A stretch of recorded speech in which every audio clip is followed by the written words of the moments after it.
Chapter 110. Riding alone, Wen Yang repulses a brave force. Following the river, Jiang defeats the enemy. It has been said that in the second year of right origin, AD 256, Guan Yu Jiang, of the south of River Huai, general who guards the east, was commanding the forces in River Huai when he heard the news Sima Shi deposed Cao Fang. He was moved to great anger, and his eldest son Guan Yu Dian fomented his father's wrath, saying, "Father, you are chief of all this region. With this Sima Shi in such a position, the country is in danger, and you cannot sit still and look on." "My son, you speak well," replied Guan Yu Jian. Whereupon he requested Wen Qin, imperial protector of Yangzhou, to come and consult with him. This Wen Qin had been a client of Cao Shuang's, and he hastened at the call of the general. When he arrived, he was led into the private apartments, and the salutations at an end, the two began to talk over the situation. Presently, the host began to weep, and his visitor asked the cause of his tears. "Think you that this conduct of Sima Shi does not tear my heart? He has deposed the emperor, and now holds in his grip all authority of the state. Things are all upside down." Wen Qin replied, "You are the chief of this region. If you are willing to play the part, you ought to take arms and slay this rebel. I will help you regardless of consequences. My second son, Wen Yang, is a good warrior and a man of great valor. Moreover, he hates Sima Shi and wishes to avenge on the Sima brothers the death of Cao Shuang. He would make an excellent leader of the van." Guan Yu Jian was delighted to get such ready and willing support, and the two poured a libation in pledge of mutual good faith. Then, pretending that they held an edict from the Empress Dowager, they summoned all the officers to Shaochun, where they built an altar on the west side and sacrificed a white horse, smearing their lips with its blood in token of their oath. They made this declaration: "Sima Shi is a rebel and devoid of rectitude. We have a secret edict commanding us to muster the forces of the south of River Huai and put down this rebellion." Thus supported, Guan Yu Jian led 60,000 troops to Xiangcheng, where he camped, while his fellow conspirator Wen Qin took 20,000 troops to the front to go to and fro lending help where it was needed. Letters were sent all through the counties and territories calling for assistance. Now that mole below the left eye of Sima Shi used to pain at times, and he decided to have it removed. The surgeon excised it, closed, and dressed the wound, and the patient rested quietly in his palace till it should heal. It was at this time that he received the disquieting news of opposition to his authority, whereupon he called in Grand Commander Wang Su to discuss the matter. Said Wang Su, "When Guan Yu was most famous, Sun Quan sent Liu Meng to capture Jingzhou by surprise. What did Liu Meng do? He first won over the officers of Guan Yu by taking care of their families, and thus broke the power of his enemy like a tile. Now the families of all the officers in the south of River Huai are here in the Middle Land. Treat them well, at the same time taking care that they do not get away, and you will be irresistible." "Your words are good," said Sima Shi. "However, I cannot go out to war till I have recovered. Yet, to send another is to take great risks, and I shall feel insecure." There was also present Secretary Zhong Hui, who here interposed, saying, "The forces of the south of River Huai and Chu are very formidable. If you send another, there is danger whatever happens. And if your leader makes a serious mistake, your whole policy will fail." "No one but myself can succeed," cried Sima Shi, starting from his couch. "I must go." So, in spite of illness, he resolved to lead in person. He left his brother in charge of affairs at Luoyang and set out, traveling in a padded carriage. Zhuge Liang, general who guards the east, was given command over all the forces of Yuzhou and ordered to march from Anfeng and to take possession of Shouchun. Hu Zun, general who conquers the east, with the Qingzhou forces, was sent to bar any retreat at Chaosong. Wang Ji, imperial protector of Yuzhou and army inspector, was sent to capture Chenan. To his camp at Xiangyang, Sima Shi summoned all his officers to a council. Minister Zheng Mao spoke first, saying, "Guan Yu Jian is fond of laying plans but slow to come to any decision. His fellow conspirator Wen Qin is bold but imprudent. Now this scheme of theirs is too large for their minds. But as their soldiers are full of spirit, they should not be engaged lightly. We should remain on the defensive till their ardor has burned out. This is what Zhou Yafu of old time did. But Army Inspector Wang Ji objected, saying, "This is not a rising of the people, nor of the soldiers, but is the work of Guan Yu Jiang. The people are merely his tools and cannot help themselves. The rebellion will go to pieces as soon as an army approaches the region." "I agree with you," replied Sima Shi. Then he advanced upon River Ying and camped by the bridge. Wang Ji said, "The city of Nandun is an excellent camping ground. Occupy it at once, for if not, the enemy will do so." Sima Shi sent Wang Ji to carry out his own plan. Reports of these movements of the enemy came to Guanqiu Jian in Xiangcheng, and an assembly of officers was called. The leader of the van, Gei Yong, said, "Nandun is an excellent site for a camp, with a river beside it and hills at the rear. If the Wei armies camp there, we shall be unable to dislodge them. Let us occupy it." So the army set out. But before they drew near, the scouts reported a camp already there. It was incredible, and Guanqiu Jian rode to the front to reconnoiter. He was convinced by the sight of flags and banners over all the plain, fluttering above an orderly array of tents and huts. The sight disconcerted him, and he rode back to the main body not knowing what to do. Just then, a scout came in to say, "Sun Jun of Wu has crossed the river to attack Shuchun." "If we lose that city, we shall have no base," cried Guanqiu Jian. That same night, he retreated upon Xiangcheng. Seeing the enemy retreat, Sima Shi called together his officers to talk it over. Chair of the Secretariat Fugu, who was of the expedition, said, "The retirement to Xiangcheng was obviously due to Wu's threatened attack upon Shuchun. General, you should send 3 armies to attack upon Xiangcheng, Lojia, and Shuchun. The imperial protector of Yanzhou, Deng Ai, is a man of tactics. He should be sent against Lojia. Our main army will reinforce them." His plan was acceptable to Sima Shi, who sent letters to Yanzhou telling Deng Ai to march against Lojia, where Sima Shi himself would soon meet him. Camped at Xiangcheng, Guanqiu Jian sent spies to Lojia to see what might be happening there, for he feared it would be attacked. When he spoke of his fears to Wen Qin, the latter said, "General, you need not be anxious. My son Wen Yang and I will answer for its safety. Give us but 5,000 troops." Father and son, with the 5,000 troops, went to Lojia. Before the main body arrived, the scouts reported, "Wei banners are flying on the west of the city. There are about 10,000 troops.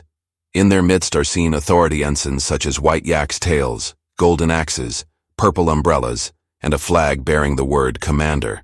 Perhaps Sima Shi himself is at this camp. The troops are pitching the camp rapidly, but it is not yet complete." When this was reported to Wen Qin, his son Wen Yang, bearing his famous whip of steel, was by his father's side. "We should attack before they have settled down in camp, father," said he. "Let us go quickly and attack on 2 sides." "When can we start?" said the father. "Tonight at dusk. You lead half the force round by the south, and I will march the other half round by the north, and we will meet in the 3rd watch at the Wei camp." The youth who propounded this plan was then 18, tall and strong. He wore complete armor and carried at his waist a steel whip. When the hour came to start, he took his spear, swung himself into the saddle, and set out.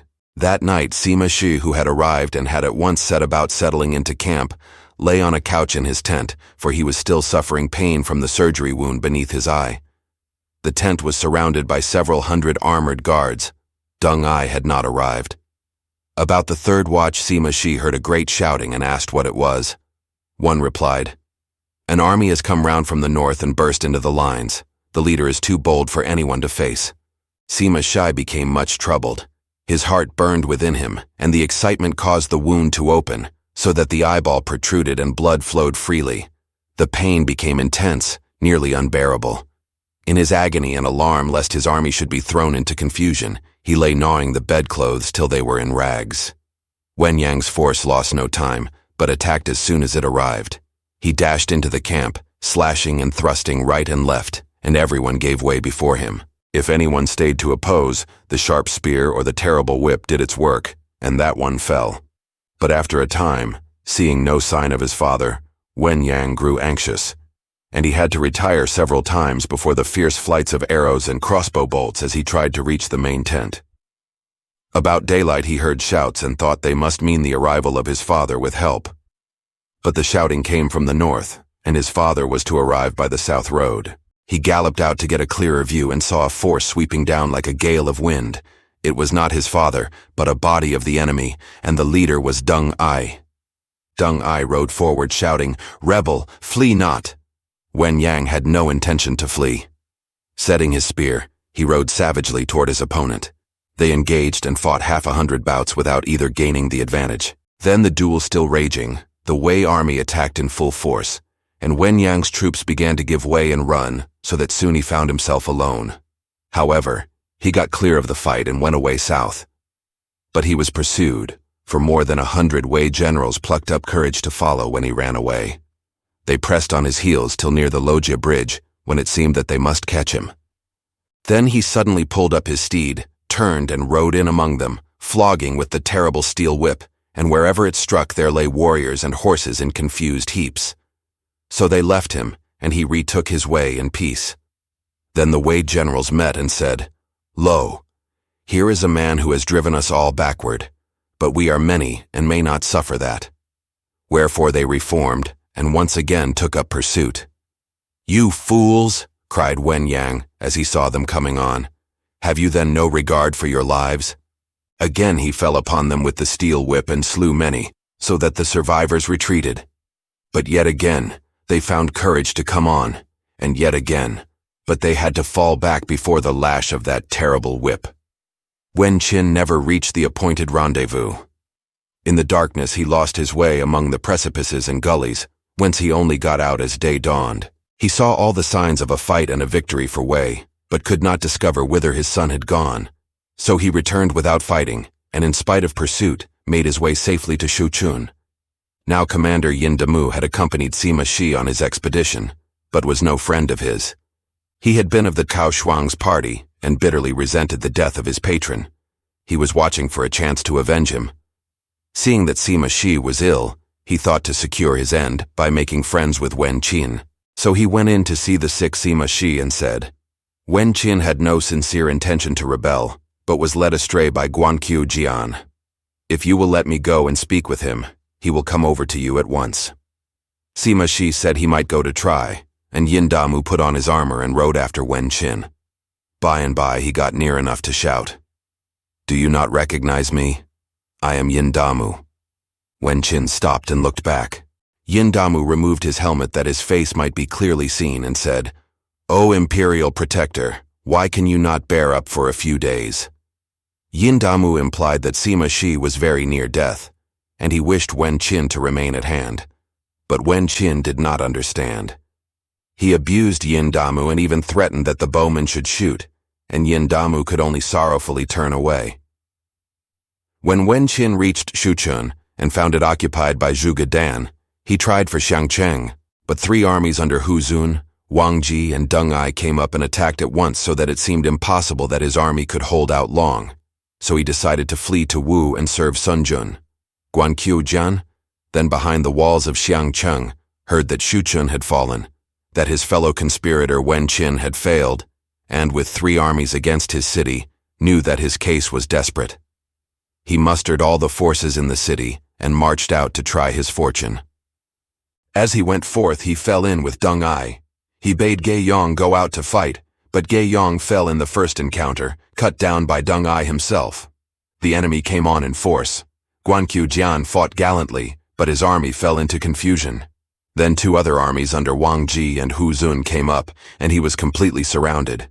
Nothing could be done, and he fled from the field with 12 riders and made for Shengxian.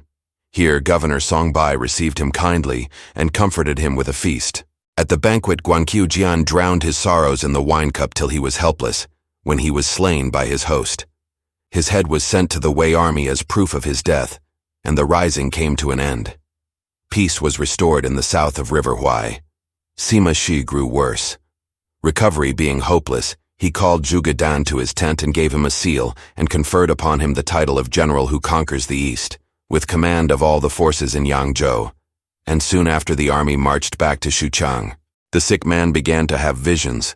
Night after night he was troubled by the apparitions of the 3 courtiers, Zhang Qi, Li Feng, and Xiahou Xuan, He had put to death, and he knew that his end was near. He sent for his brother, Sima Zhao, who came and wept by his couch while he listened to his elder brother's last commands. Said Sima Shi, "The responsibility of power is heavy, but we must bear it. There is no possible relief. You must continue my plans and maintain my policy yourself, and you must be exceedingly careful how you entrust any other with power, lest you bring about the destruction of our whole clan." Then, Sima Shi handed the seal of office to Sima Zhao, weeping the while. Sima Zhao would ask some questions still, but with a deep groan as his eye popped out, Sima Shi died. It was the 2nd month of the 2nd year of right origin, AD 256. Sima Zhao put on mourning for his brother and informed the ruler of Wei Chao Mao of the death. By special edict, Sima Zhao was ordered to remain at Xuchang so as to guard against any attack from Wu. This order was unpleasing to its recipient, but he felt doubtful what to do. Sima Zhao took counsel with Zhonghui, who said, "The death of your brother has disturbed the country. If you remain here, some shifting of power at the capital will surely work to your disadvantage. It will be too late for regrets then." Wherefore Sima Zhao left Xuchang and camped on River Luo. This move alarmed Cao Mao. Then Grand Commander Wang Su advised, saying, "Sima Zhao has succeeded the office of his late brother. It is well that your majesty should placate him with a new title." So Cao Mao sent Wang Su with an edict creating Sima Zhao regent marshal, with control of the secretariat. Sima Zhao came to Luoyang to thank the emperor for these honors, and stayed. Henceforward all matters, and the whole government were under Sima Zhao's hand. When news of these things came to Chengdu, Jiang Wei thought the time had come to make another bid for the empire, so he wrote a memorial to the latter ruler. Sima Shi having just died, his brother, Sima Zhao, who succeeds, will be unable to leave Luoyang until he has consolidated his position. Wherefore I crave permission to attack Wei. The latter ruler agreed and bade him raise an army. So he went into Hanzhong to prepare for the expedition. However, Zhang Yi, general who conquers the West, was opposed to the expedition and said, "Shu is not a big country, and its resources are not too abundant. Thus a far expedition should be avoided. The state policy should rather be the improvement of conditions at home. Thinking well for the soldiers and the people is the way to preserve the country." "You are mistaken," said Jiang Wei. "Before our great minister Zhuge Liang emerged from his reed hut in the wilds and undertook the affairs of a state, the 3 kingdoms were already a fact. 6 times he led armies to try to gain the northern portion of the empire, but failed to attain his desire. Unhappily, he died leaving his design unaccomplished. But he bequeathed to me the legacy of his intention, and I must be a loyal and worthy executor. If I die in the attempt, I will perish without regret. Now is our opportunity, and if we miss it, shall we find a better?" "What you say is the real truth," said Shahu Ba. "Let us send first some light horse out by Baohan to capture Nanan and thereby settle that county." Then said Zhang Yi, "Procrastination and delay have been hitherto the causes of our failure. We ought to obey the precepts of the books of war, strike where the enemy is unprepared, and appear where he does not expect us. A rapid march and a sudden blow will find Wei unready, and we shall succeed." So Jiang Wei led an army of 50,000 troops out by Baohan. When he reached River Yao, the spies reported his arrival to Wang Jing, imperial protector of Yongzhou, who led out 70,000 troops against him. Jiang Wei gave certain orders to Zhang Yi and Xiaohuba, and after they had marched, he drew up the main body by River Yao. Wang Jing rode out to parley. "Wu, Shu, and Wei are now actually established as a tripod. Why then have you invaded our borders these many times?"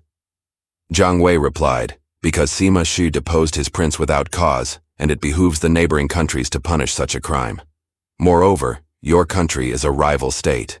Then Wang Jing turned and said to 4 of his generals, Zhang Ming, Hua Yong, Liu Dan, and Zhu Fang, "You see that the enemy is drawn up with a river at his back, so that his troops must conquer or drown.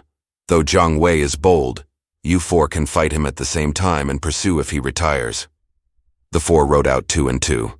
Jiang Wei stood through a few encounters, but then moved backward toward his camp, At this, Wang Jing led on his main body to smite. Jiang Wei fled toward the river. As he drew near, he shouted, "Danger, O generals! Now do your utmost!" His generals turned on the foe and fought with such vigor that the Wei army was defeated, and as they turned away, Zhang Yi and Xiahou Ba fell upon their rear. Soon the Wei army was hemmed in, and Jiang Wei rushed in among the host of Wei and threw them into utter confusion. They trod each other down in the press, and many fell into the river. Dead bodies lay about over several miles.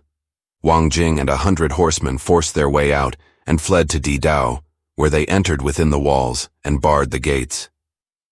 After Jiang Wei had rewarded and feasted his army, he was for attacking Didao. But Zhang Yi was against this. "General, you have won a great victory which will bring you fame. If you attempt more, things may go astray, and you will only add legs to your sketch of a serpent," said Jiang Wei. "When our army were defeated not long ago, they still desired to overrun the whole north. Now our opponents have been overcome, and that has broken the spirit of their army, and this city can be easily captured. Do not damp the spirit of the soldiers." So it was decided to attack Didao, despite further remonstrances of Zhang Yi. Chen Tai, general who conquers the west and commander of Yongzhou, was just about to set out to avenge the defeat of Wang Jing when Deng Ai, imperial protector of Yanzhou, arrived with his army. Chen Tai welcomed him, and when Deng Ai had said he had come by imperial edict to assist to defeat the army of Shu, Chen Tai asked his plans. Deng Ai replied, "They are victors on River Yao. If they enlist the aid of the Qiangs to cause a diversion in the West Valley land and the land within the pass, and also obtain the support of the 4 counties, it will be a misfortune for us. If they do not think of that but try to take Didao, they will only fritter away their energies against a place too strongly fortified for them to capture. Let us now array our force along the Shangling Mountain, and then we can advance and smite them. We shall get a victory." "That is well said," cried Chen Tai. Then 20 cohorts of 50 soldiers each were told off to find their way secretly to the southeast of Didao, and there hide in the valleys. They were then to display many ensigns and sound trumpets as if they were a very large force, and make huge fires at night, so as to cause anxiety among the enemy. And thus they waited for the troops of Shu to come, while Chen Tai and Deng Ai marched with 40,000 troops against the Shu army. The army of Shu had marched to Didao and begun the siege around the whole circuit of the walls. At the end of many days, the fall of the city seemed no nearer, and Jiang Wei began to fret. He could think of no plan likely to succeed. One eventide, a horseman came in to report, "2 armies are approaching rapidly, and the names on the banners were General who conquers the West Chen Tai and Imperial Protector of Yanzhou Deng Ai." Jiang Wei called in his colleague Xiahou Ba, who said, "I have spoken to you of Deng Ai many times. He is perspicacious, valiant, resourceful, and has always delighted in the study of military topography. As he is coming, we shall have to put forth all our energies." Jiang Wei replied, "We will attack before he can get a foothold and while his soldiers are fatigued with the march."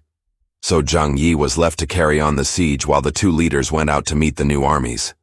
Jiang Wei went against Deng Ai and Xiahou Ba against Chen Tai. Before Jiang Wei had marched far, the stillness was broken by the roar of a bomb, and at once all about the Shu army arose the rolling of drums and the blare of trumpets, soon followed by flames that shot up to the very sky. Jiang Wei rode to the front and saw the ensigns of Wei all about him. "I have fallen into a trap set by Deng Ai," cried he. He sent orders to Xiahou Ba and Zhang Yi to withdraw immediately while he would cover their retreat. When they had retired, he followed them into Hanzhong, harassed all along the road by the sounds of marching soldiers and glimpses of enemy banners. But these enemies never attacked. It was only after the army had retreated to Saber Pass that Jiang Wei knew all this was make-believe. He camped in Zhongti. For his services and success on River Yao, Jiang Wei was rewarded with the rank of Regent Marshal. As soon as the ceremonies connected with his promotion were ended, he began again to talk of an expedition against Wei. The result of the new expedition will be told in the next chapter. Thanks for watching. Please like the video and subscribe to the channel for more excellent content.